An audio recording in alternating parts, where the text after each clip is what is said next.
Madame, monsieur, nous allons débuter la série d'émissions de la chaîne de télévision Zitata par la nôtre, à Contretemps, qui sera une émission d'information générale dans la bonne humeur, avec un certain sérieux quant aux informations qui vous seront données, quant aux sujets qui seront débattus, mais avec des intervenants de qualité que je vous présenterai après avoir salué le président directeur général de la chaîne Zitata, Max Monrose, et pour qu'il puisse nous parler de son bébé qu'il est en train là de mettre au monde, de faire mettre au monde. Bonjour Gérard, écoute, je suis content que tu m'invites sur ton émission. C'est un plaisir, mon cher. Dans ma télé. Oui, voilà. Alors déjà, je commence par remercier les téléspectateurs de leur patience, parce que bon, comme tu le sais très bien, on devait commencer depuis près d'un an déjà. Mais les circonstances ont fait que, pandémie oblige, il n'était pas possible de lancer comme prévu. Et donc ça nous a laissé le temps de revoir un petit peu notre projet. On n'a pas complètement terminé de boucler le projet parce que bon, il faut quand même qu'on commence à lancer la machine. Et donc on va commencer par des programmes, une quantité de programmes un peu limitée au départ qui va s'étoffer au fil du temps. Donc régulièrement, chaque mois, on aura une série de programmes supplémentaires de manière à ce qu'on puisse arriver à la fin de l'année à une grille de programmes assez normale, on va dire. Et qu'est-ce que ça va donner comme télévision? Quelle en sera sa nature exacte, son originalité? On est une chaîne de télévision généraliste et qui, comme son nom l'indique, va aborder un peu tous les genres. Donc, nous allons parler bien évidemment d'actu, donc il y aura des journaux, il y aura des magazines, du divertissement, de la culture, des captations, du football, enfin du sport en général, enfin, un petit peu de tout. Et donc, déjà, je reviens sur le terme Zitata, puisque tu ne m'as pas interrogé là-dessus. J'allais y venir, assure-toi. Donc tu es pressé de dire pourquoi. Complètement. Vas-y, dis. Oui, non, parce qu'il y a plein de gens qui posent la question, c'est quoi Zitata? Donc, et il y a même des gens qui parlent de Zizitata. Oui. Voilà. Donc voilà, ça me donne l'occasion de préciser. Donc, Zitata, Zizitata, c'est la même chose. Donc tout dépend d'où on vient. Donc il y a des gens qui le disent d'une certaine manière, d'autres qui le disent autrement. Et que veut dire ce mot créole? Moi, quand j'étais petit, ma grand-mère ou ma mère m'appelait toujours « où sont Zitata ?» parce que bon, mon pâté était en place, moi toujours été poser l'eau question, moi toujours été tout partout, toutes les, bon là, moi virer, donc je bouge tout le temps. Donc un Zitata, c'est ça, c'est un individu qui se remue, un individu qui cherche, un individu qui questionne. Et voilà, donc c'est un petit peu ça que sera Zitata TV. Mais tu m'as pas dans le cadre conceptuel de la télévision, tu as des rubriques, des tribunes classiques et tout. Et où est-ce que à quel moment et comment va s'affirmer ce côté Zitata, pour reprendre ton mot? Zitata, bon, déjà. Au niveau du journal, au niveau des formations, au niveau du choix musical, au niveau on est censé être partout. OK? Plus précisément. Quand je dis partout, en fait, l'originalité de cette chaîne, c'est que, bon, on est censé faire beaucoup de directs. Bon, il y en aura un peu moins au début, mais à terme, on est censé faire beaucoup de directs. Ça coûte cher. Ça coûte cher. Le direct. Mais bon, c'est un peu notre spécialité. C'est ce qu'on fait depuis plusieurs années pour les autres chaînes de télévision. Donc, alors, je t'arrête là. C'est bien. Tu me facilites l'interview magnifiquement. D'où vient Max Monrose? Qu'est-ce qu'il a fait déjà auparavant? Et comment lui est venue l'idée de faire une télévision? Wow. On va pas prendre toute la chaîne depuis le début. Pas depuis la communion. Après avoir été photographe, oui. J'ai été journaliste reporter image à RFO, pour ne pas la nommer, entre autres. Et donc très vite, je me suis rendu compte qu'il y avait un besoin en matière d'image locale. Et donc j'ai créé une société de production. Et donc depuis, je fournis des programmes aux différentes chaînes de télévision locales. Et pas que. Et à l'international? À l'international, en fait, je fais de la prestation technique pour un certain nombre par exemple pour Equidia. Donc depuis 5 ans, on retransmet, on fait la captation d'abord des courses de chevaux à Carrère, voilà, tout à fait.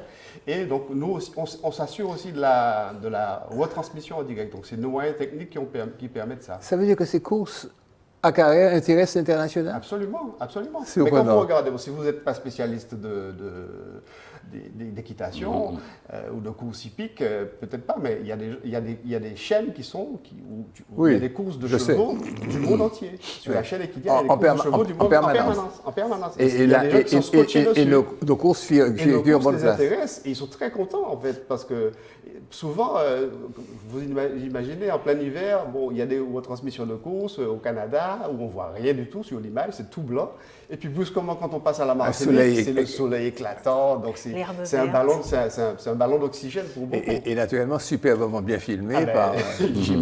Tout à fait. C'est Et la CONCACAF maintenant. Ben, la CONCACAF, en fait, on a eu l'occasion de filmer un certain nombre de matchs, donc ici en Guadeloupe et puis à la Dominique. Mais bon, depuis un certain nombre de temps, donc on fait pareil, on fait C'est difficile de filmer un match et de le rendre vivant avec, Ben, avec les gros plans, avec... Non, on a ce qu'il faut comme matériel pour ça, on a tout ce qu'il faut pour ça. et le Donc, personnel est capable de on a suivre et de tout, capter voilà, les moments mais clés.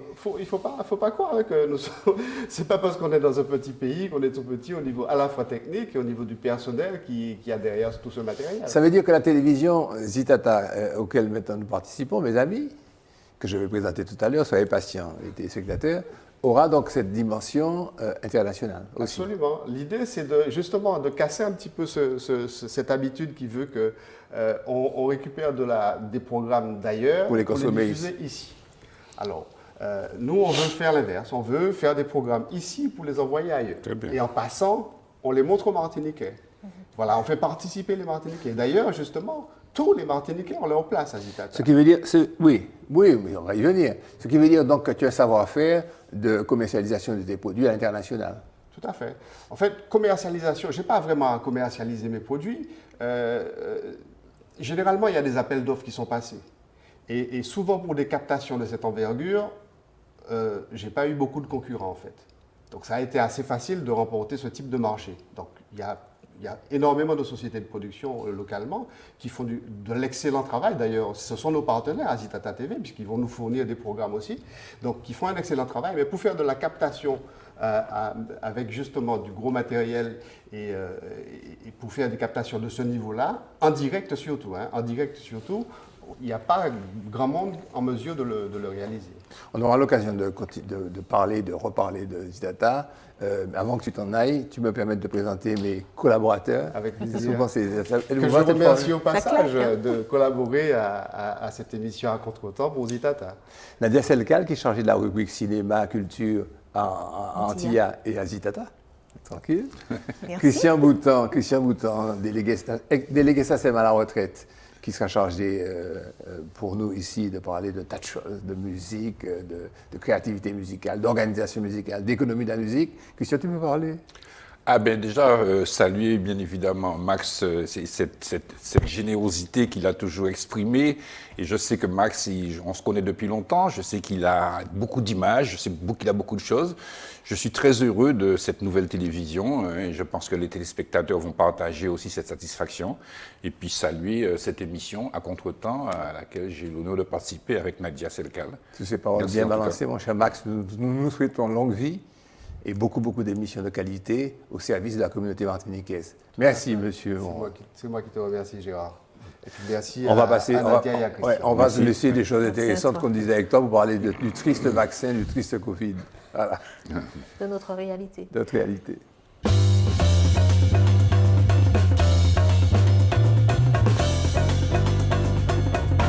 Alors, par quel bout prendre l'animal ? Qui s'appelle vaccin, qui s'appelle Covid-19. Tiens, sur ma fiche, j'ai marqué Covid-18, comprends-moi. Comme quoi? Le Covid ou La Covid? La Covid, c'est la Covid. En fait, c'est le chlordécone ou la chlordécone. Enfin, on est toujours dans des... Mais là, c'est la Covid. C'est sûr que c'est la Covid, parce qu'ils l'ont pris à la source. Ils n'ont pas laissé s'installer le Covid. Ils ont tout de suite dit que c'est la Covid. Bon. Alors, qui c'est qui va d'abord nous parler de... Bon, alors, d'abord, est-ce que vous avez été vacciné ? Moi, oui. Je me suis résolu à aller me faire vacciner. Pourquoi j'ai pris... Non, parce que j'étais, bien évidemment, comme beaucoup de gens, dans l'incertitude, dans la réflexion. Est-ce que ça vaut le coup? Est-ce qu'il ne faut pas plus me protéger, prendre des rubets de rasier et tout? Voilà, et puis... Christian, en fait, bon. Non, mais chacun. Mais non, mais c'est évident, surtout que c'est très compliqué, on va essayer d'aborder l'aspect technique. Je ne me suis pas précipité pour. Bénéfice-risque.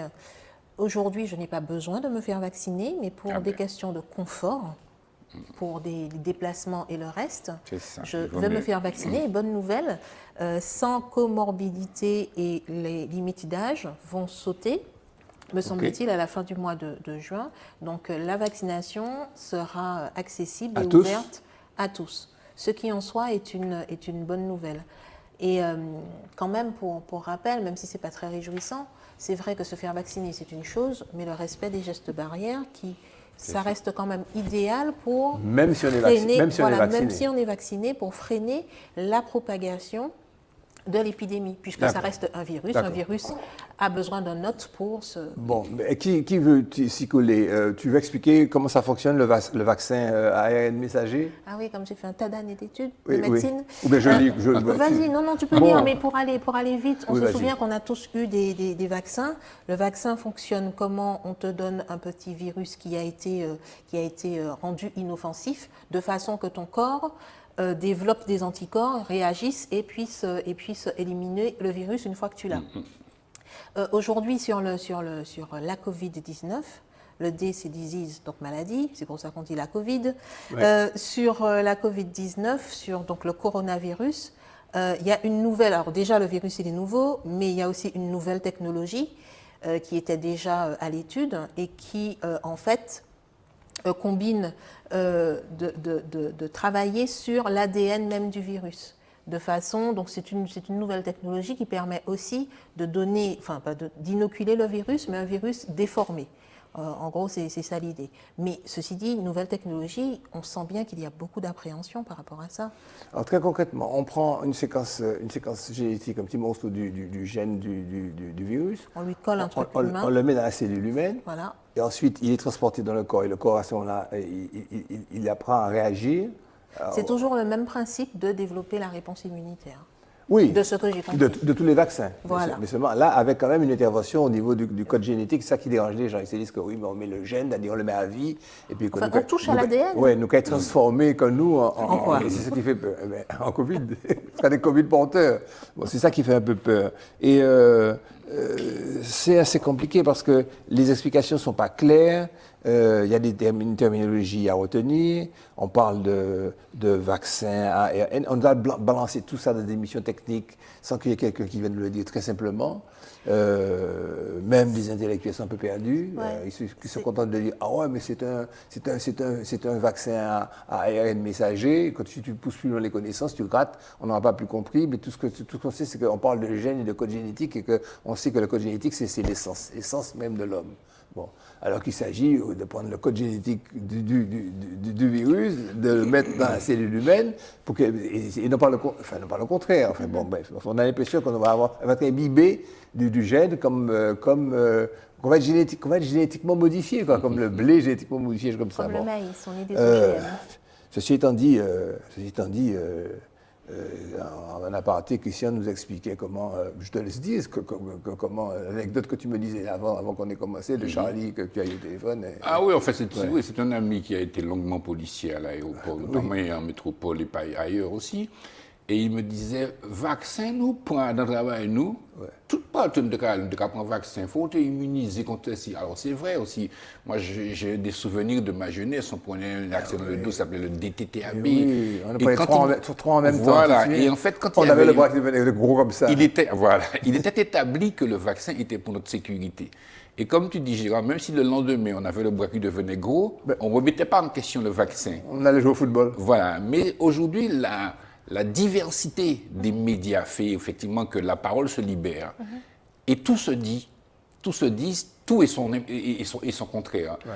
Alors, en fait, moi, je ne peux dire qu'une chose, je ne peux qu'espérer que ce vaccin sera évidemment fiable. Non, mais Christian, je t'interromps. On te dit que le Pfizer, celui qui est le plus répandu ici, il revendique une performance de 95%. On te dit que Moderna garantit 94%. On te dit que le plus contesté, AstraZeneca, garantit une immunité estimée en moyenne à 70%. Mais si j'étais le professeur Raoult, je te dirais c'est du business. Oui.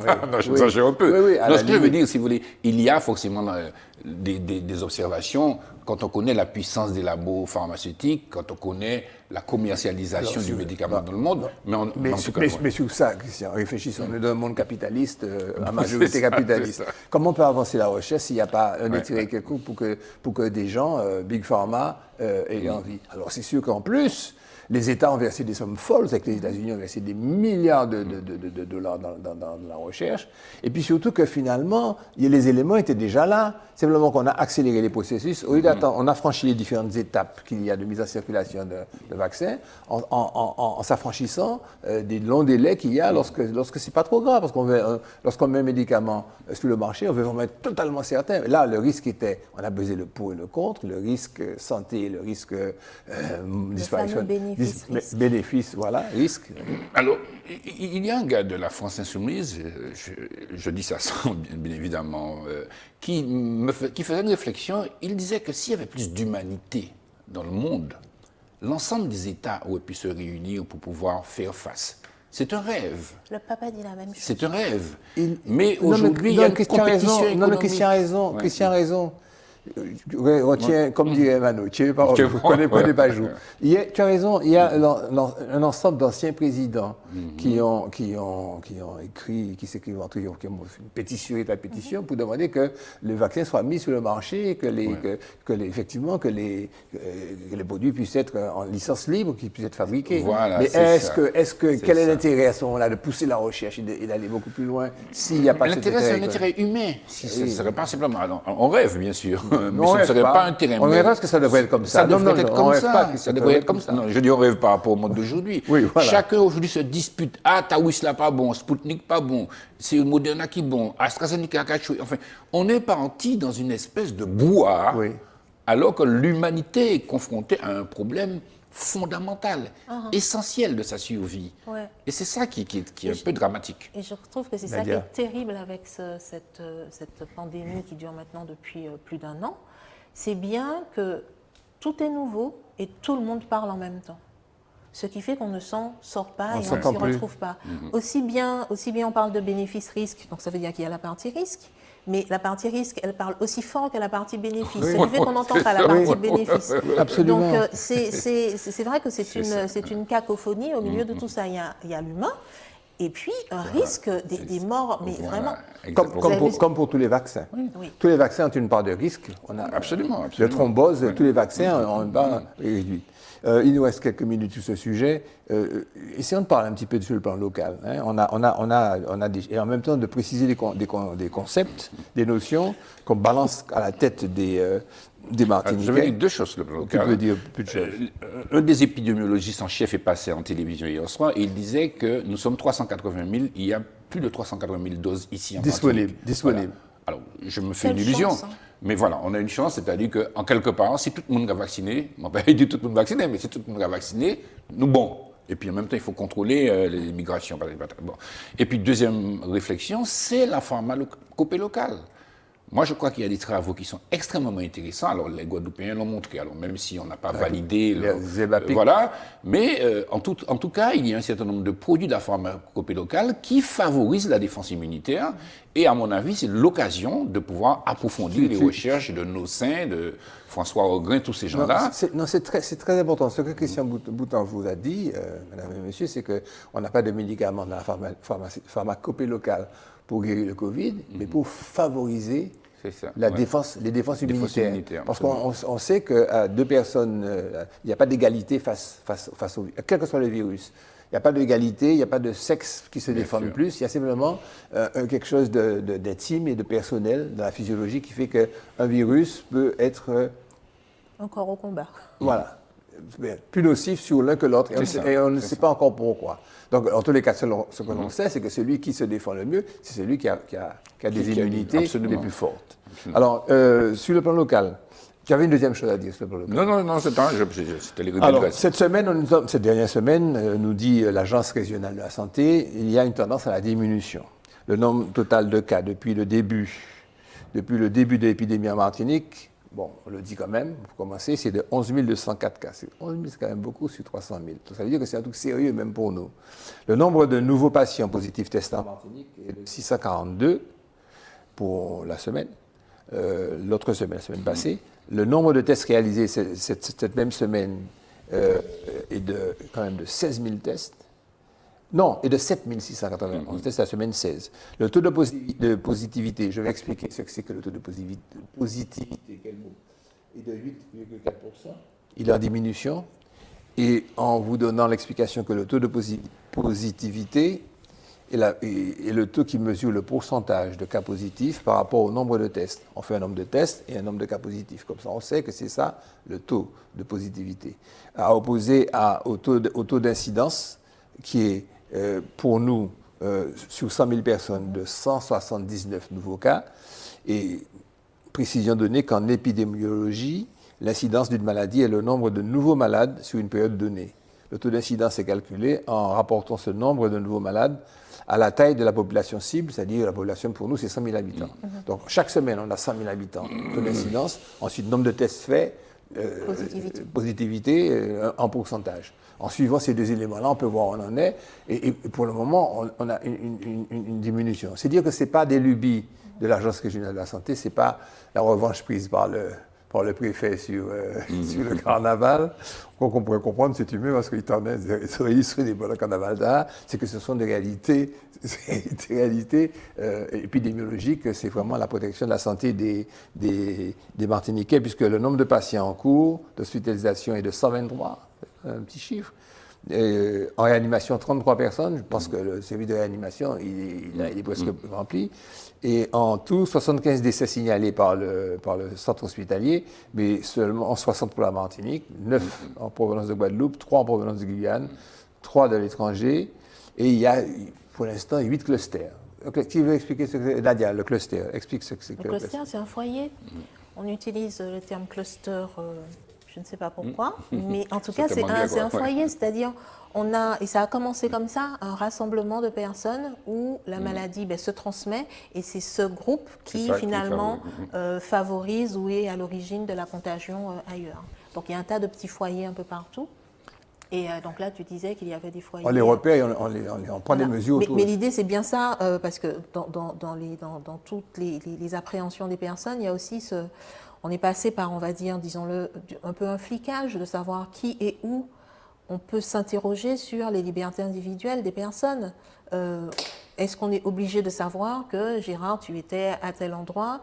Oui, on est obligé de le savoir parce que peut-être que tu t'es retrouvé dans un cluster et ça veut dire que tu auras été cas contact, c'est-à-dire que tu auras été en contact avec une personne qui est porteuse de la maladie. Et ensuite, quand tu iras dans un autre endroit, accessoirement, tu risques de créer un nouveau foyer, cluster, etc. Je voudrais vous signaler, je ne vais pas la lire, je vais pas le lire, du moins l'édito de Ripier qui signale avec une certaine ironie on s'était ému de l'arrivée de touristes et que les résultats officiels de l'Agence régionale de santé n'avaient montré aucun pic secondaire, alors que là maintenant, 2 ou 3 semaines après notre fameux carnaval, que nous avons été contraints de confiner. Ça qui t'entend, c'est tout, sans plus de polémique.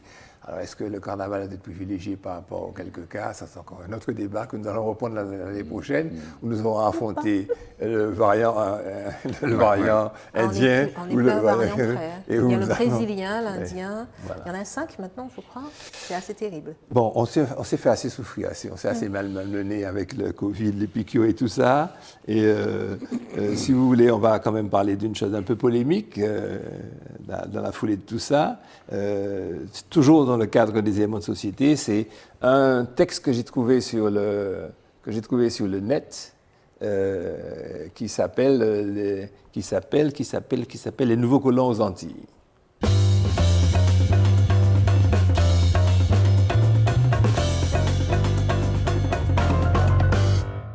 Alors, tu l'as trouvé? Oui. Alors, il s'agit très certainement peut-être d'un fake fait par un militant nouvelle comme moi-même, quoi, pas plus métropolitain qu'autre chose, mais qui est quand même intéressant, parce que ça nous permettra de débattre sur les clichés que l'on colporte et que l'on transporte dans les conversations de salon. Et ça donne la chose suivante. Alors, c'est sur Facebook, quoi, nous, Français de France, nous nous connectons sur les pages Guada Connexion, Mada Familia ou Ja Familia, afin de rapidement trouver logement, travail ou colocation. Nous atterrissons sur ces belles îles avec des motifs impérieux douteux. Nous méprisons les Antillais, mais venons profiter du climat et des plages. Notre installation est facilitée par nos compatriotes sur place. Et une fois arrivés, nous fonctionnons entre nous en réseau. Certains d'entre nous rachètent des terrains pour une bouchée de pain un peu partout dans les mêmes Antillais qui galèrent pour payer des études à leurs enfants.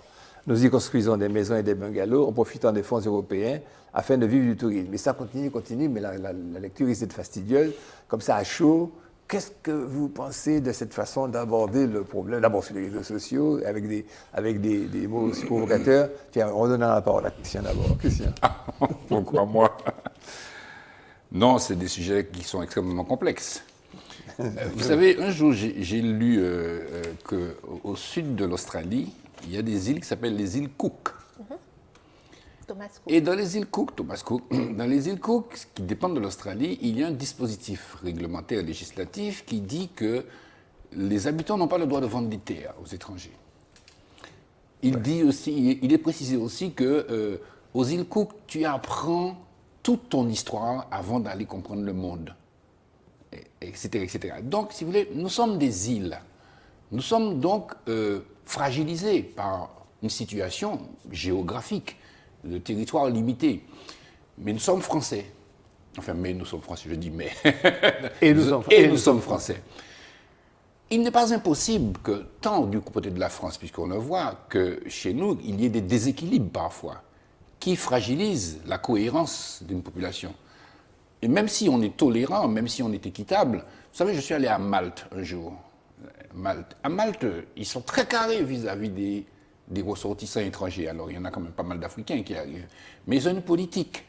Donc, tout pays, à mon avis, peut avoir une politique concernant l'équilibre de ses populations et les représentations. Ici, j'ai vu sur, par exemple, Facebook, dans toutes les administrations, il y a rarement des Antillais. Je ne veux pas en faire un problème. Mais ce que je veux dire, c'est... Christian, oui. je t'arrête là, tout doucement, brièvement. Il y a beaucoup d'Antillais dans les administrations parisiennes. Oui, mais moi, je ne défends pas une position idéologique. Je parle de fait. Oui, d'accord. Hein? Tu m'interroges. Tu photographies. Voilà, on fait une photographie. Tout à fait. Voilà, c'est pour ça que là, sur le sujet contenu, je parle de déséquilibre. Tu parles de ça arrive visuelle. en France. Ouais. Ça, je suis allé dans un marché à Paris, c'était un marché arabe. À la limite, je peux comprendre le Français qui habite par là et puis qui dit « Mais attends, mais je ne suis plus chez moi ». Donc, de même, je peux comprendre aussi chez nous que ça puisse arriver. Maintenant, tout le problème, ce n'est pas de refuser les faits, c'est de comprendre le mécanisme par lequel nous pouvons équilibrer les choses. Et tu penses que nous avons les moyens pour rééquilibrer les choses? Moi, je parle humainement. Je ne suis pas un politique. Oui. Je suis un citoyen. Est-ce qu'on a les moyens de corriger la photo, Nadia? Corriger la photo, belle affaire. On n'a pas Photoshop pour ça. Non, mais pour le coup, sur le reste de la tribune, il y a beaucoup de choses qui sont c'est pas dénoncé, mais ce sont des faits, ce sont des vérités, le fait de fonctionner en réseau, mais ça, j'ai presque envie de dire, c'est de façon cynique, je dirais oui, c'est normal, ça c'est le cas des expatriés qui vont, que ce soit à Marrakech ou ailleurs, enfin, ou par exemple au Japon, dans les grandes villes, c'est le phénomène des expatriés qui se retrouvent effectivement en terre inconnue et qui forcément font réseau, et un réseau qui fonctionne bien. Mais il y a un moment où ça peut poser problème. Voilà. Regarde les communautés en France, je ne veux pas te prendre position, les communautés qui sont là, qui sont en réseau, et puis il y a un communautarisme qui se forme aujourd'hui. On ne peut pas nier ça. Alors, je lance quelque chose comme ça, tout à fait idiot au premier degré. Comment ça peut être pour des gens dans un quartier qui brusquement l'été venu entendre un gros cas qui pète comme ça sous leur fenêtre, un tambour comme ça qui commence à 2 heures l'après-midi et qui finit en pleine nuit, juste sous leur portée et leur fenêtre. Est-ce qu'on peut comprendre ça? Puisque déjà ici, au moins nous ici, on se trémousse un petit peu au rythme, mais eux là-bas... Non, mais surtout, on sait que ça va arriver. Oui. On se dit, ah tiens. Oui, on sait que c'est le moment où ça va arriver. Mais eux là-bas, brusquement, comme tu disais, un marché arabe, un marché chinois. Voilà, moi je reprends mon mot, déséquilibre. Ça crée des turbulences. Alors je pose une question perverse. Est-ce qu'il ne faut pas ça? Peut-être que des Français viennent, puissent acheter, fassent leur réseau, que les Antillais aient joué de leur tambour et cassent les oreilles des Français là-bas, pour qu'un jour on arrive à une humanité créolisée, quoi, une humanité métisse, le mot métisse n'était pas joli, mais on va dire créolisée, une humanité universelle. Moi j'ai pas des réflexions, mais 2 points d'ancrage comme ça. Bernard Tapie avait été nommé par Mitterrand ministre de la Ville. Ouais. C'est-à-dire qu'il était chargé d'essayer de régler les problèmes de la ville. Voilà, hein, on parle de constat. Aimé Césaire a parlé de génocide par substitution. Ce sont des situations historiques aussi. Tu vois, et tout ça, ça alimente la réflexion qu'on peut avoir par rapport à cette situation. Ouais, autrement dit, les crispations qui se font, elles sont peut-être nécessaires à l'évolution de l'humanité. Mais je vais me faire un peu provocateur. Pourquoi on se plaint de ce que les jeunes ne reviennent pas et ils te disent, oui, mais les meilleures places sont occupées par ceux-là. Alors on peut leur dire, venez, dormez pendant quelques temps sur le sofa de chez votre mère, votre grand-mère, et puis attendez, c'est ce qu'ils disent. Il faut dire que les jeunes ne reviennent pas. Si les jeunes ont une opportunité, ils vont revenir. Hein. Voilà.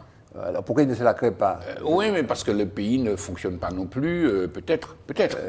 Pourquoi on de façon dynamique et de façon suffisamment attrayante. Je me fais l'avocat du diable, vous avez compris. Pourquoi on ne crée pas, nous, les conditions sociales, familiales, humaines, fraternelles pour qu'ils reviennent? Pourquoi on ne leur donne pas facilement un petit bout de terre pourquoi il y a ces drames? J'ai vécu ça un demi-siècle. Dans les tribunaux pour un petit lopin de terre, parce qu'un cousin est venu s'installer. Pourquoi lorsqu'il revient, on estime qu'il n'avait pas droit à réoccuper le terrain? Pourquoi la société est aussi mal faite? Pourquoi on n'est pas comme avant avec les lassotets? Pourquoi on n'est pas les coups de main pour faire les maisons? Non, mais c'est ça. Comme avant avec les lassotés. Oui. Non, ça fait partie de l'histoire. Mais tu as failli du folklore. Ouais, oui, mais non, je vais pas dire ça, j'avais mangé folklore. Mais est-ce que c'est pas la société? Est-ce que c'est pas ça la société finalement? Quelque chose, ce sera jamais comme avant. Donc ça évolue avec donc de nouvelles personnes. Il y a effectivement des problèmes, hein, ça je dis pas le contraire, mais des problèmes d'intégration. Il faut que quand tu arrives dans un territoire, quand tu arrives dans un territoire idyllique, tu as eu envie de soleil et de plage et de ciel bleu. Ben oui, mais avec ça, il faut que tu saches que les gens ils jouent au tambour, il y a carnaval et qu'il y a les chanter Noël, qu'il y a aussi des cyclones et qu'il y a aussi des tremblements de terre. Voilà, ça fait partie du package. C'est très bien. Tu me donnes la transition pour qu'on puisse parler des cyclones, qu'on puisse parler du sujet prochain, des volcans, savoir Saint-Vincent qui a besoin de la solidarité de tous, si vous voulez bien.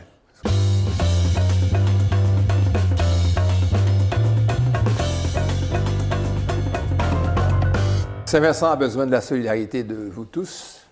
Le volcan de l'île de Saint-Vincent et les Grenadines est rentré en éruption. Le nord de l'île est en évacuation. Globalement, c'est entre 20 000 personnes. On est arrivé à 20 000 personnes. Les Guadeloupéens et la Martinique sont des îles voisines. Et comme Cuba et Venezuela et d'autres îles, la solidarité caribéenne s'est affirmée. Pour accueillir des réfugiés éventuellement, si les choses continuent à s'empirer. En tous les cas, ce que nous sommes certains, c'est que nous avons fait notre part. On a vu des containers et des paquets de marchandises qui sont partis. Tout le monde s'y est mis, les clubs-services, les particuliers, alors que peut-être que beaucoup de gens ne savaient même pas très bien où se trouvait cette île. C'est peut-être l'avantage, est-ce qu'on peut dire l'avantage? C'est peut-être l'occasion pour nous de les découvrir. D'abord de découvrir qu'il y avait un volcan excessivement dangereux, de même type que le d'autres, on en parlait tout à l'heure dans l'interlude, de type péléen, mais qui ne communiquent pas entre eux. Non, les volcans ne sont pas reliés. Même s'il y a une coïncidence qui fait que la pelée est en train de faire des siennes en même temps, tout doucement, beaucoup moins fort que ça. Et ça montre la fragilité et la nécessaire solidarité. Alors ça m'évoque une pensée qui est pas la mienne, qui est celle de Churchill qui regardait la carte de la Caraïbe et qui disait qu'un jour, toutes ces îles devront un jour former une fédération. Et Churchill, que l'on décrit tant, c'était vraiment un visionnaire. Enfin, nous aurons l'occasion de débattre de ces sujets, rassurez-vous, mes chers auditeurs. Alors moi, ma question sera la suivante. Bon, solidarité, on ne va pas rester trop longtemps sur ce sujet. Solidarité, s'il faut que ça aille beaucoup plus loin, est-ce que vous êtes prêts à accueillir des habitants, des ressortissants sinistrés chez vous? Toi, Nadia? Obligé. Oui, Chez toi, parce que c'est... à ta maison? Oui. Oui, toi, tu parles anglais, donc tu parles anglais, tu vas entraîner ton anglais. Christian? Moi, je ne sais pas, mais je pense que la solidarité de la Martinique, chacun réagit en fonction de ses capacités. Je te parle de ta solidarité, de la tienne. Oui, la mais tienne. c'est pas ma solidarité, c'est la solidarité de la Martinique. Ouais. Il faut voir comment on peut s'organiser pour pouvoir les accueillir chez nous. Mais ça, c'est pas individuel. Je crois que c'est plus général, quoi. Et est-ce que vous pensez que les Martiniquais sont prêts à accepter des cohortes de Saint-Vincent et Grenadines? Mais c'est un peu le sujet dont on parlait. Tout dépend combien. Après, tout dépend comment ils sont répartis. Tu vois, s'il y a 400 Saint-Vincent, s'il y a 400 personnes de Saint-Vincent qui vivent au Nord-Vert, ou quoi, Pétécaïla, tu commences à dire, il y a un déséquilibre. Ah, tu penses que... Non, toi, tu parles de les mettre dans un local qui n'est pas chez toi, non, de les mettre dans une cantine, je de veux les mettre dire- dans une école. Qu'ils aient un nouveau foyer, qu'ils puissent reconstruire un nouveau foyer. Parce que c'est vrai que la question, là, on est dans une phase éruptive, d'accord, avec les cendres, mais les gens, ils n'ont pas été... ils sont dans le sud de l'île, puis on attend, là j'ai presque envie de dire, on fait le dos rond en attendant de pouvoir réinvestir son espace. Ouais. Moi, ça me fait plutôt penser...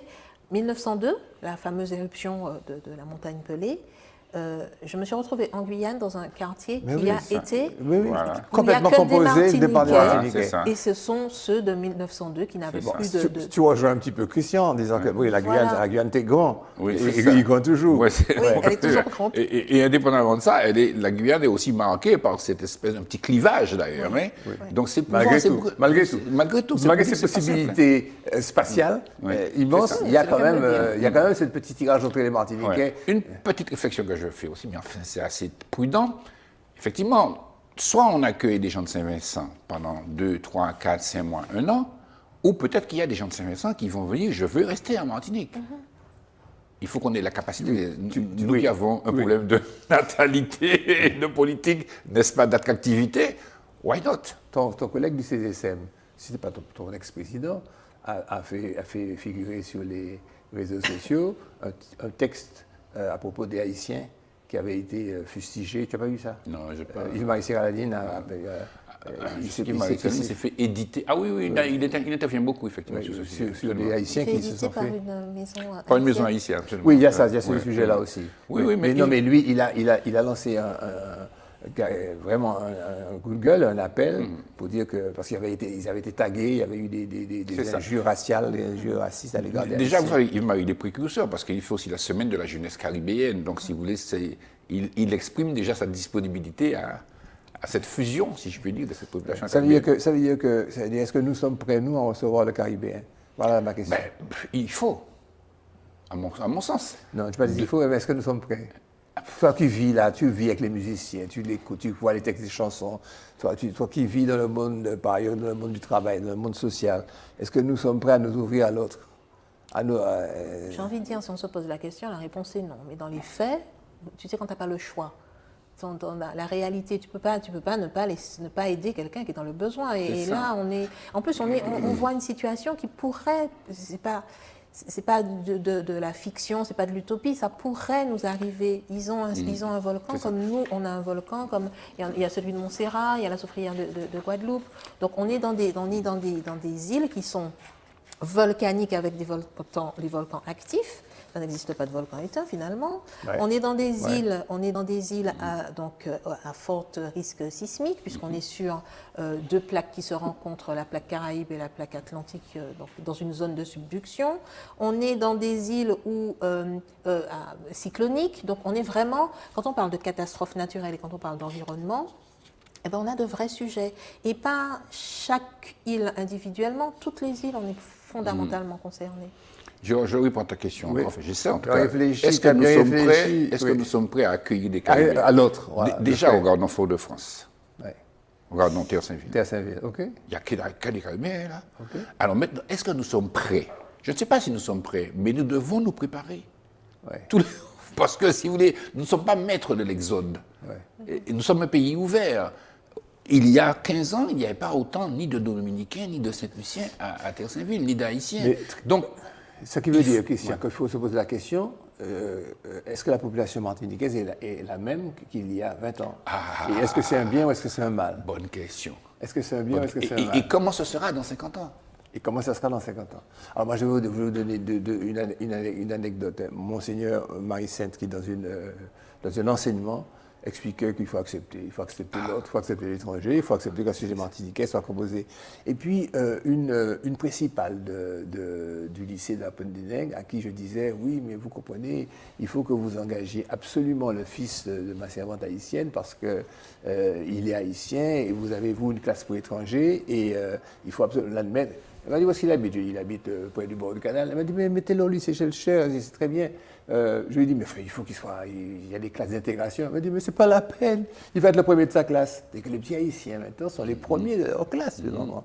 Enfin, pour la plupart, c'est-à-dire qu'ils bossent la nuit, parce Ça, qu'ils c'est ils positif, ils sont en quête, et ça sera, si tu veux, demain, les cadres de la Martinique, comme ils composent une grosse part de la population médicale Bien de sûr. New York, comme ils sont à Miami, comme ils sont Non, en place. je pense que c'est des vrais sujets, hein. C'est des vrais sujets de Accepter prospective. l'autre, accepter l'étranger, accepter prospective. l'autre, Oui. et en faire son frère Oui, martiniquais, oui. Et construire le pays avec l'autre. avec l'autre. Voilà. Oui, mais hors des représentations. Oui, hors des clichés négatifs ou peut-être doudouistes ou positifs. Voilà. C'est-à-dire qu'il peut avoir sa musique, mais nous gardons la nôtre, Christian, n'est-ce pas? C'est aussi ça, c'est aussi ça. On peut danser ça rend pas, À contre-temps ou pas? mais il faut qu'il y en ait qui dansent contre-temps ou pas. notre génocide. Oui, Voilà. c'est ça. En parlant de culture, et on va parler de ça tout à l'heure. Si vous voulez, on va parler d'un sujet qui est intéressant, en même temps d'une proposition d'Emmanuel de Rhénal pour le groupe Renaissance, qui est la dorsale. Et en même temps, on va parler des embouteillages dans le prochain sujet, si vous voulez bien.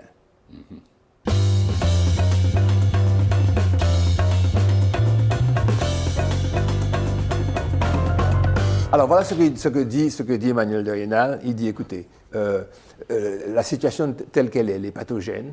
Elle amène les Martiniquais qui se déplacent en voiture aux mêmes heures, sur les mêmes circuits, avec un dégagement intense de dioxyde de carbone, de pollution, avec un stress généralisé, une déperdition économique colossale, des retards, et ça ne peut pas continuer. Il faut donc envisager de trouver une solution. La solution qu'il propose, que son groupe politique propose, il s'appelle ça la nouvelle voie pour revitaliser la Martinique. Ça serait donc une sorte de traversée qui serait un projet de grande dorsale. Alors il évoque la possibilité d'une catastrophe, et puis ça nous a fait nous courir là. Vous allez voir, voilà les photos qu'on vous montre. Donc le temps, dit-il, est venu d'ouvrir le chantier d'un avenir plus fluide, plus serein et plus sécurisé. Alors pour lui, un budget d'1,5 milliard naturellement étalé sur un certain nombre d'exercices, permettrait de créer cette dorsale qui serait en même temps multimodale, j'aime pas ce mot-là, mais enfin, qui permettrait de faire circuler les bus, les tramways, les chevaux, pas les avions, hein, et en même temps d'être un vecteur de transport, de transport des fluides, etc. Un nouveau, en même temps. Donc, ça éviterait des affaires Séguineau dont on aura l'occasion, j'espère, de ne pas parler.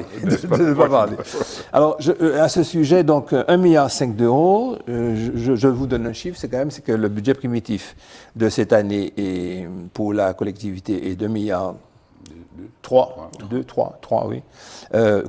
Primitif, il va augmenter certainement, il va arriver à 1,5 milliard. Bon, et que c'est pas si dingue, c'est pas louf dingue, ce que propose Emmanuel de Rhénal, d'envisager effectivement une restructuration routière qui nous permettrait de sortir de l'enfer où nous sommes. Christian, maintenant tu es à la retraite, mais en fait, tu as vécu ça intensément pendant des années. Non, mais c'est vraiment très important. Je me rappelle aussi d'Yann Monclesi qui avait proposé un pont entre Trois-Îlets. Oui. Mais tout ça, je pense que c'est opportun de réfléchir à ça. De réfléchir. Oui. Bon, ceci étant, il ne faut pas non plus que nous restions dans l'engrenage de la centralisation foyale. Il faut déconcentrer, il y a des communautés d'agglomération. Tellement évident. Il faut permettre à Basse-Pointe, Le Nord. le Nord, il faut permettre le Sud, il faut permettre aux gens de travailler le plus près de chez eux. Donc c'est un plan d'aménagement général, je te passe le qu'il faut, Oui, n'est-ce pas? C'est vrai que sur le sujet, enfin, on va encore en faire une route, mais il y aura encore plus de voitures. Il faut dire les choses. Donc, On est si tu encore veux, plus vite, enfin, ouais. regardez rapidement. Sauf si on améliore les transports publics, parce que non. Il y a aussi cette solution, mais il faut, Christian, je suis d'accord avec toi, on a une organisation vraiment centrée avec bien un sûr. centre, et puis c'est tous là, et puis tous on en reparle. Peut-être qu'il y a nécessité, dans cette société qui évolue, peut-être qu'il y a nécessité à réfléchir à créer des pôles d'attractivité avec fait. où tu n'as pas besoin forcément d'aller à Fort-de-France ou d'aller au Lamentin pour faire tes affaires, Alors, pour faire tes achats, pour faire tes démarches administratives, etc. pour vivre, voilà. Oui, Non, pour autrement dit, je ne conteste pas l'idée, parce qu'il faut trouver des idées. C'est l'innovation qui donne. Effectivement, ça peut paraître aberrant de sortir de l'Ouest, d'être obligé de passer par Trinité, par le Robert pour arriver à Fort-de-France. Tu vois? Oui. Et puis, Bon, je t'interromps. Félix Hilaire Fortuné avait à l'époque proposé de faire des routes côtières, comme la route d'État marin à La Réunion. Par Donc, exemple, il y a des idées. il faut trouver des idées qui amèneraient à moins de concentration, moins de besoin de pollution, moins de besoin de se déplacer. Et de circulation Et de utile. circulation Tout à fait. D'aller vers le C'est Nord ça. pour faire vivre le Nord Donc, économiquement. il faut essayer, enfin, mais c'est facile à dire, hein, Oui, voilà. yaka, non, mais c'est vrai qu'il faut reconcevoir ce pays dans Et son qui sait organisation qui- globale. Et moi, je dirais que tant qu'à faire, on est une île. Pourquoi il n'y a pas des petits ports avec des Absolument. petites Oui, navettes oui, on parle de ça depuis longtemps. Je vous interromps. Et qui c'est qui peut penser, qui c'est qui peut réfléchir à l'évolution du pays? C'est la collectivité. Donc, il y aura bientôt les élections. C'est pour ça que c'est la Oui, la collectivité, mais nous aussi, les mouvements citoyens aussi. hein. Ils n'ont pas les moyens. C'est la raison pour laquelle je vous rappelle quand même, pour ceux qui rêvent, les 11 listes en course, je vous rappelle. Il y a aujourd'hui, 14, je crois. 14 maintenant, il y en a deux. Ni deux qui viennent, en plus, ça l'est vrai. C'est pour ça que je vais vous dire simplement, en restant dans des problèmes de société, donc on n'a pas besoin de jingle, pas besoin de séquences nouvelles, quelques mots sur les dernières élections de 2015. Ça nous permettra, surtout toi et moi, Christian, quand on donne des discussions sur les élections, qu'est-ce que tu penses que tel va faire ou tel va faire, de remettre les choses en place. Il faut qu'on ait ces chiffres-là. Alors, je vous rappelle qu'au second tour, Alfred Marie-Jeanne avait eu 69,32%. Enfin, la coalition du Grand Assemblée. Attends, 62%, mais il était en tête. Le ministère de l'Intérieur donne comme ça. C'est pas provocateur, ce que je dis non, là. mais quand même, On va y venir. 69,32% des votes exprimés et Serge Etchimi, 30,68%. Lors du second tour, la participation en Martinique est évaluée à 55,2%, soit près de 14 points de plus qu'au premier tour. C'est quand même pas mal, hein, pour vrai. La moitié des gens inscrits, on aura l'occasion de parler de l'abstention. La liste conduite par Alfred Marie-Jeanne avait fait, pour avoir ces 69%, avait fait 30 296 voix. On va arrondir pour se souvenir, quand on va discuter après, quand on va faire une projection, 30 000 voix, ce qui veut dire 19,63%, celle de Chimie, 13 000 voix et 8,69%. Vous savez que peuvent se maintenir au second tour, et c'est important ce que je veux dire là, je veux dire à tous les candidats, comme ça, c'est vraiment là maintenant une information civique et pas politique, peuvent se maintenir au second tour les listes ayant obtenu un score supérieur à 10% au niveau régional. Pour nous, c'est territorial. La Corse, c'est différent, mais je ne vais pas parler de la Corse. Les listes ayant obtenu un score supérieur à 5% au niveau régional peuvent fusionner. 10% et 5%. Alors, la multiplication des listes, en quelque part, à mon sens, ça porte atteinte à la démocratie. On ne va pas ouvrir ce débat-là aujourd'hui, parce qu'on a dit qu'on est seulement sur les chiffres. Alors, on a 310 455 inscrits. On a eu, en 2015, on a eu 162 490 votants, dont exprimés 154 317 voix. Alors, voilà un chiffre qui m'épate toujours, c'est les blancs ou nuls. 8 000 personnes se sont déplacées, sont allées, ont voté, et puis voilà leur vote, ou alors peut-être qu'ils sont venus pour la forme, et puis qu'il fallait qu'ils viennent. Enfin, on aura un jour l'occasion avec des sociologues de la politique de discuter ici, sur ce plateau, de ces problèmes-là. Alors, ces chiffres pour dire qu'au premier tour, il faut la majorité plus une voix, majorité veut dire la moitié, ça qui était voté, ça qui allait voter, et que donc toutes ces turbulences pour obtenir une collectivité dont il n'est pas évident qu'elle puisse créer la dorsale, qu'elle puisse créer ce mode de vie nouveau, qu'elle puisse rebalancer sur le Nord parce qu'elle n'a pas les moyens, et puis surtout que le paradigme jusqu'à maintenant, ça a été je donne un petit peu à celui-là, je donne un petit peu à celui-là, je donne un petit peu à nos charmants amis, toute politique confondue, Boutin et Dorling Carter pour le festival Big in Jazz, parce que tout le monde apprécie, c'est important ce que nous faisons, mais il faut donner aussi aux sportifs, il faut donner. Bon, est-ce que nous accepterions, ma question est la suivante, Christian, de voir réduire notre enveloppe pour un travail que nous faisons, que je crois qu'il est méritant, pour qu'il y ait un plan global de restructuration des transports routiers à la Martinique. Et on va passer ensuite à... Alors, on parle de développement durable. Hein. Oui, c'est de ça que je parle. Faut être à la hauteur. Est-ce que nous avions, est-ce que nous aurions, toi et moi, fait accepter qu'on s'est dit, bon, monsieur, le festival là, l'année là, oui, pourquoi pas. à condition qu'on nous offre une alternative, oui, un plan, oui, c'est que, ça. que nous participions au développement réel et vrai du pays. Voilà. C'est-à-dire que, bon, Je t'ai aidé, vous l'avez tu me lances sur la politique culturelle. Oui. Bon, je ne vais pas développer, mais c'est vrai qu'une politique de festival, c'est un élément d'une politique culturelle. Une politique d'équipement, c'est un élément d'une politique culturelle. Une politique de diffusion, c'est un élément. Une politique de l'exportation, tu vois, c'est un élément.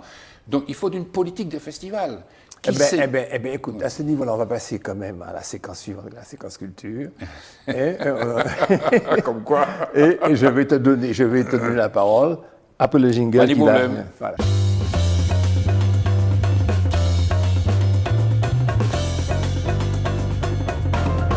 Maestro, à vous la baguette. Non, mais enfin bon. Alors, l'émission, je vous le dis, elle est séquencée où maintenant, mes deux spécialistes. Voilà, c'est quoi ta question? Il n'y a plus de questions maintenant. Question Boutin est le maestro de la culture musicale. Non. Et il a choisi, il est libre de choisir quelques thèmes sur 3 minutes, puisqu'on suit 3 minutes pour Nadia. Et puis notre émission va malheureusement se terminer. J'ai choisi 4 thèmes. Yes. Tu ne pourras pas tous les développer. Hein. Non, pas du tout. Indiquer effectivement une nouvelle manifestation qui s'appelle Martinique Festival, qui est proposée par la CTM, la Trium, et qui a pour objectif, effectivement, ça commence bientôt, si vous voulez, de favoriser, en ce temps de Covid, une exposition la plus large possible des musiciens, des artistes, des danseurs martiniquais. Est-ce qu'on pourra en parler la semaine prochaine? Est-ce qu'il y a encore d'actualité? Est-ce qu'il y a d'actualité la semaine prochaine? Je pense tout à fait. On va en parler en détail. Voilà, absolument. Deuxième point, rapidement, vous parlez du film que nous avons réalisé, Big in Jazz, avec Marina Jallier, qui a été vraiment une belle production, puisque nous avons réalisé l'an dernier une résidence artistique de création à la Villa Chantecler, avec l'aide bien évidemment de la collectivité territoriale qui nous a toujours soutenus sur ce festival, puisque nous avons pris le pari de faire monter un peu le jazz contemporain de chez nous, le jazz créole, le jazz afro-caribéen. Voilà, et c'est pas une réaction, mais en même temps, je m'étais toujours dit, il faut pas que les États-Unis, tout le monde, tu vois, on plonge vers le jazz, on développe notre jazz. Qui nous envahissent avec... Voilà, absolument. Et je dois vous dire que nous avons d'une part fait cette production, mais nous avons un album qui sort dans 1 mois et demi. Et nous avons également aujourd'hui des contacts très positifs avec Jazz à Vienne, Jazz à la Villette. Et nous allons postuler pour le Jazz à Curaçao, nous allons postuler pour le Jazz le festival de jazz de Port-au-Prince également. Ça veut dire que, attends, pour que ça soit très clair pour tout le monde, ça veut dire que le petit groupe qui a été constitué, un peu comme Big in Jazz All Stars, va porter à l'international notre musique. C'est ça notre ambition. Avec la créativité qui a constitué à prendre des thèmes de notre folklore, de notre musique, de notre tradition. On va supprimer le mot folklore et de les porter à la syntaxe, à la grammaire du jazz à l'international. Exactement. Alors actuellement, on a déjà un très bon feeling avec Jazz à Vienne. Malheureusement, ils ne savent pas s'ils vont faire le festival, puisque, bon, Covid oblige. Oui. Mais en tout cas, c'est ça notre ambition. Faire un produit du pays et le porter à niveau international. Je veux parler également rapidement de l'économie du monde de la nuit aujourd'hui en France. Tu ne peux rien dire là-dessus, parce que tu vas empiéter sur les 3 malheureuses minutes qu'on va laisser à notre tendre et bien-aimée Nadia pour qu'elle nous parle un petit peu de cinéma. Mais la semaine prochaine, tu es retenu sur ça. Et no problème. Ne prends pas de rendez-vous ailleurs. Tu te connais. Pas de problème. Non, cinéma, pour le coup, moi j'étais vraiment à l'international, tout simplement parce que vous m'aviez posé la question de oui, mais les productions. Qu'est-ce que ça devient? Voilà, mais c'est pas le. J'ai presque envie de dire que cette année 2020 qui a été tellement improbable, ça n'a pas été le sujet des productions ça a bien montré le vrai sujet, le nerf de la guerre pour faire l'argent et pour que l'industrie vive, c'est la diffusion. Et on était dans une situation où on avait d'un côté un monde un peu habituel qui voyait d'un côté les grands studios et puis les salles de cinéma, les festivals. La structuration classique et voilà, habituelle. avec à la fin les académies qui récompensent et puis c'est comme ça que les films marchaient. Et puis à l'inverse, on avait de nouveaux modèles avec les plateformes de streaming. Donc là, je vais parler de Netflix, Disney+ et les autres, qui se sont dit non, nous aussi on est des acteurs donc de la production cinématographique internationale et on va aussi faire de l'argent. De l'argent comment? Simplement nous on va produire des films en s'attirant donc de grands réalisateurs. Excuse-moi de t'interrompre, mais je ne peux pas m'empêcher, Christian, tu n'as pas plus de nostalgie quand tu vois ces photos qui circulent sur l'écran de notre festival avec les gens sur la pelouse et tout. Bon, mais exactement, mais pour le coup, on a tous envie de ça, envie de la même façon de faire des pelouses pour des festivals. Et bien, finalement, les gens se sont retrouvés aujourd'hui, là, sur 2020, où il y avait les cinémas étaient fermés. Et bien, on a de nouveau envie d'aller au cinéma. Les deux qui s'opposaient, le streaming où tu as sur ton téléphone ou sur ta tablette, ce qui vient par le net, le streaming. Où tu as, en fait, ce sont des plateformes donc, qui produisent, c'est ce que je disais, qui produisent des films en s'attirant donc des grands noms du cinéma et qui, par contre, mettent à disposition donc le contenu qu'ils ont produit, c'est eux qui diffusent. Donc ça veut dire que de façon opérationnelle, tu vas être dans un avion, tu vas télécharger ton film, tu vas le regarder, etc. Mais ça, c'est un autre modèle économique. Et tu penses que ce qui se passe là maintenant va impacter totalement la structuration de l'industrie cinématographique? On va dire que les deux protagonistes seront obligés de fonctionner, de composer et de fonctionner ensemble. De fonctionner ensemble. De se reconnaître. Parce que le public, finalement, dit bien qu'il a envie de cinéma, envie de la grande salle, de la grosse télé. Il a envie de ça. Et aussi, c'est aussi les festivals, par exemple le festival de Cannes, était jusqu'à présent un petit peu le seul à faire de la résistance et à ne pas vouloir de films de studio. Je vais vite en disant ça, c'est-à-dire en disant que non, un film, il faut qu'il sorte au cinéma. Accessoirement, les grandes récompenses, que ce soit les Césars, les BAFTA ou les Oscars, tous les films produits devaient être sortis en salle. Donc pour les États-Unis, ils n'ont pas du tout le même fonctionnement. Le film sort en salle pour la forme, on va dire une semaine, c'est pas bien grave. Et à ce moment-là, il peut concourir aux récompenses des académies. Donc tout ça pour dire que là, on se retrouve cette année 2021 avec un tas de films qui sont produits et ça va être la bousculade parce qu'il faut que les films sortent. À la sortie. Ça va être quelque chose d'inimaginable parce qu'il faut que les films sortent et que de toutes les façons les gens ont envie, mais derrière c'est toujours la loi c'est l'argent qui fait le truc. Oui. Il faut que les films soient rentabilisés. Tu peux nous raconter en quelques secondes un film que tu as streamé, que tu as vu? Un film qui t'a emporté, il y en a deux. Il y en a deux. Ils ont en commun d'être. Donc il y a le Blues de Mara Iney, qui est le dernier film avec Chadwick Boseman, Black Panther. Oui. Et l'autre, c'est Judas the Black Messiah, qui est un film anglais, que je ne dise pas de bêtises, qui revient sur un épisode que je ne connaissais pas. C'était un leader des Black Panthers de l'Illinois, donc Chicago, qui a été assassiné par un des siens. Qui officiait pour le FBI. Et ce sont vraiment deux films enthousiasmants. Je te recommande particulièrement, Christian, le blues de Mara Iney, parce que Mara Iney, je ne la connaissais pas, mais elle est considérée comme la mère du blues. Du blues. D'accord. Et le film se passe, c'est vraiment du théâtre filmé. C'est tiré d'une pièce écrite par je ne sais plus quel auteur, mais qui en tout cas les droits ont été rachetés par Denzel Washington. Je ne peux pas parler cinéma sans parler de Denzel. Ne m'en veuillez pas. Heureusement que tu as dit, que tu as prononcé son nom, parce que notre émission est terminée. Que tu as pu dire ça, c'est le nom de mon héros, avant la fin de l'émission. Madame, mademoiselle, monsieur, je vous remercie pour l'attention que vous avez portée à cette première émission qui se termine avec, je vois en contrefond, Begin Jazz, le logo de l'association auquel Christian Boutin et moi participons depuis 18 ans. Je profite pour remercier les téléspectateurs, au-delà du public auquel nous sommes habitués. Je vous donne rendez-vous tout le long de cette semaine pour cette émission qui sera diffusée plusieurs fois et pour une nouvelle émission que nous enregistrerons avec autant de plaisir, n'est-ce pas? Sourire, n'est-ce pas? La semaine prochaine. Voilà. Au revoir.